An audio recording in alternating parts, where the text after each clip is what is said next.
Hello everyone, welcome back to my channel. आज मैं explain करने वाली हूँ web series lost in space season 3 episode 1।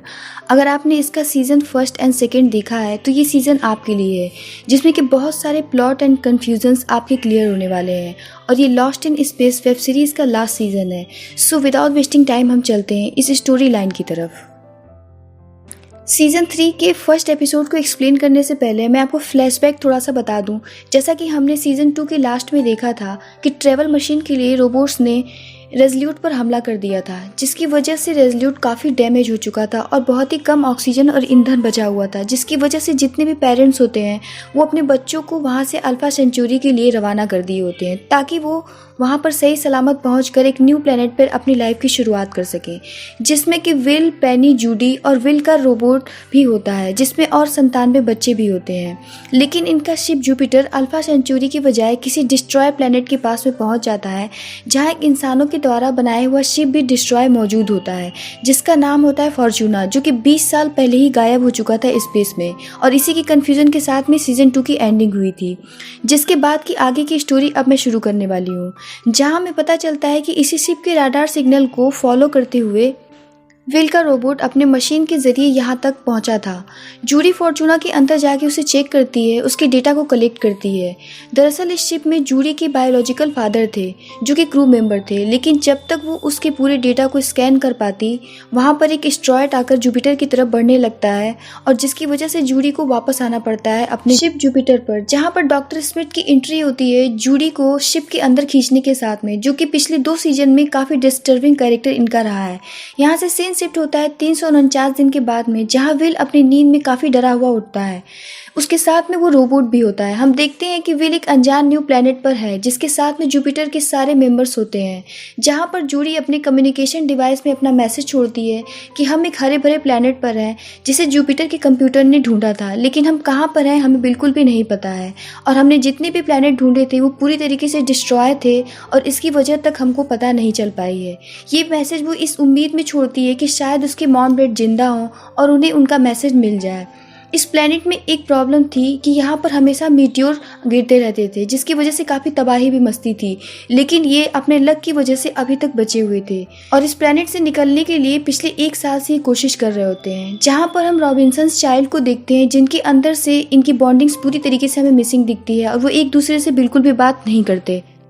Next scene में हम जॉन रॉबिन्सन्स को देखते हैं, जो कि कुछ लोगों के साथ में रेजल्यूट के टूटे हुए हिस्से को ढूंढ रहे होते हैं, जहां पर रोबोट्स की आर्मी का भी खतरा होता है, क्योंकि इस वक्त तक रोबोट्स पूरी तरीके से इंसानों को अपना दुश्मन समझ चुके होते हैं और वो इंसानों को देखते ही उन्हें जान से मार दिया करते हैं। इंसान उनसे छुपकर अपने डैमेज शिप को रिपेयर कर रहे होते हैं। सीन शिफ्ट होता है विल पर, जो कि कंटिन्यू कोशिश कर रहा होता है वहां से अपनी शिप को बाहर निकालने की। तभी वहां पर डॉक्टर स्मिथ आकर उससे पूछती है कि आखिर कब तक हम यहाँ से निकल पाएंगे अल्फा सेंचुरी के लिए। तुमने कहा था कि कुछ हफ्ते में ही हम यहाँ से निकल जाएंगे, लेकिन देखते ही देखते 1 साल बीत चुके हैं और यहाँ के लोग बिल्कुल भी खुश नहीं हैं। उसी वक्त जुपिटर स्कैन करता है कि कुछ मीटियोर वहाँ पर गिरने वाला है, जिसकी वजह से सभी बंकर में छुप जाते हैं, लेकिन मीटियोर ऑर्बिट पर ही नष्ट हो जाता है गिरने से पहले।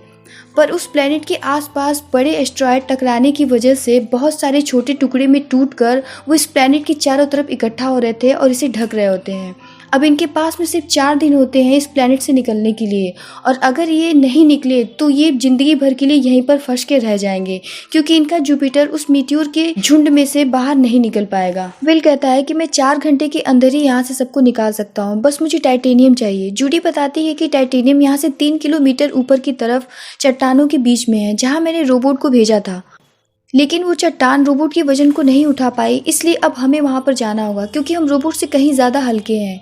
वहाँ पर विजय बताता है कि 3 किलोमीटर ऊपर कोई भी एटमॉस्फेयर नहीं है और ना ही ऑक्सीजन मौजूद है। जहाँ जूडी कहती है कि हम सब स्पेस सूट का यूज़ करेंगे, लेकिन हमें वहाँ पर जाना ही होगा, वरना हम यहाँ से कभी भी नहीं निकल पाएंगे और अपने पेरेंट्स से नहीं मिल पाएंगे और ना ही कभी अल्फा सेंचुरी पहुँच पाएंगे। वहीं दूसरे सीन में रेजल्यूट में सभी पेरेंट्स को दिखाया जाता है, जो कि आपस में बात कर रहे होते हैं कि उन्हें अल्फा सेंचुरी तक पहुँचने के लिए रोबोट इंजन की ज़रूरत पड़ेगी। दरअसल यहाँ सभी को ऐसा लगता है कि उनके बच्चे अल्फा सेंचुरी पर सही सलामत पहुँच चुके हैं और अपनी लाइफ को जी रहे हैं, क्योंकि उनके पास में रोबोटिक इंजन और साथ में उसे चलाने वाला विल का रोबोट भी होता है।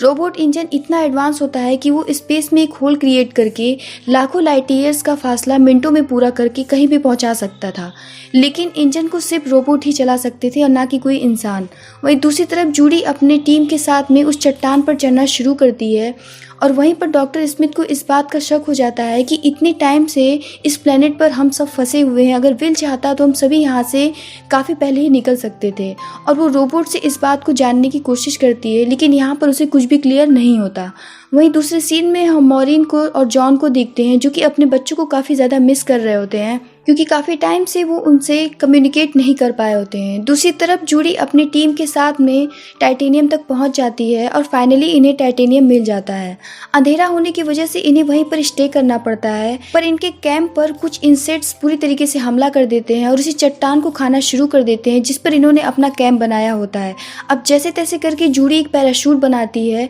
जैसा कि इतनी ऊपर इस प्लेनेट का गुरुत्वाकर्षण कम होता है तो इनकी बॉडी का वेट भी काफ़ी कम होता है, तो ये नीचे नहीं गिरते और हवा में तैर के अपने आप को बचा लेते हैं। पेनी को हमेशा से ऐसा लगता है कि जूडी की वजह से वो अपने मॉम डैड से दूर हुई है। अगर वो नहीं होती तो शायद उसकी मॉम उसके साथ में आई होती। मैं यहाँ पर बता दूं कि जूडी रॉबिन्सन्स की अडॉप्टेड चाइल्ड थी, लेकिन पेनी जब देखती है कि जूडी अपने भाई बहन से बहुत ज़्यादा प्यार करती है और अपने से ज़्यादा कहीं उनकी फिक्र करती है, तो वो इस बात से काफ़ी ज़्यादा गिल्ट होती है और उसे सॉरी भी बोलती है, जिसके बाद में इन तीनों के बीच में एक अच्छी बॉन्डिंग क्रिएट हो जाती है और सब पहले की तरह हो जाता है। अब जैसा कि जूडी इतना ऊपर आ गई थी तो वो अपने साथ में सिग्नल रिसीवर डिवाइस लाई होती है, इस उम्मीद में कि शायद उसे फॉर्चूना से कोई सिग्नल रिसीव हो जाए, क्योंकि उसे आज भी ये उम्मीद होती है कि उसके बायोलॉजिकल फादर जिंदा हैं, क्योंकि वो उस फॉर्चूना के क्रू मेंबर थे और इसी वजह से वो पूरे क्रू को ढूंढ रही होती है और इसीलिए वो ऊपर चढ़ने का डिसाइड करती है। और पेनी और विल टाइटेनियम लेकर वापस नीचे जाने का डिसाइड करते हैं ताकि वो वहाँ पर पहुँचकर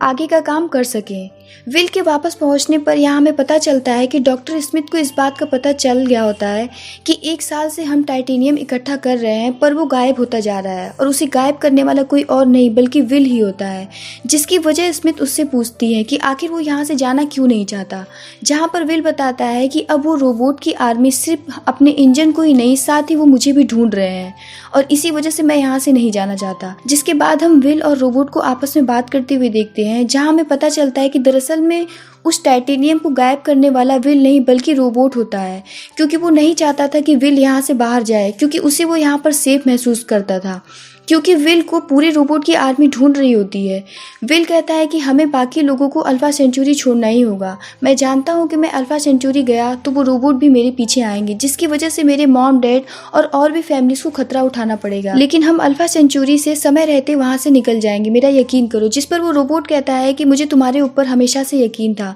दूसरी तरफ विल की मॉम को ये लगता है कि शायद उन्हीं की किसी गलती की वजह से आज सारे बच्चे अपने पेरेंट्स से अलग हैं और वो खुद अपने बच्चों से अलग हैं। शायद उन्हीं की किसी गलती की वजह से ऐसा हुआ है और ये बात उन्हें अंदर ही अंदर खाती जाती है। नेक्स्ट सीन में जूडी के और ऊपर चढ़ते ही उसे एक सिग्नल रिसीव होता है और दूसरी तरफ हम आसमान में एलियन स्पेसशिप को इस प्लेनेट के अंदर इंटर करते हुए देखते हैं,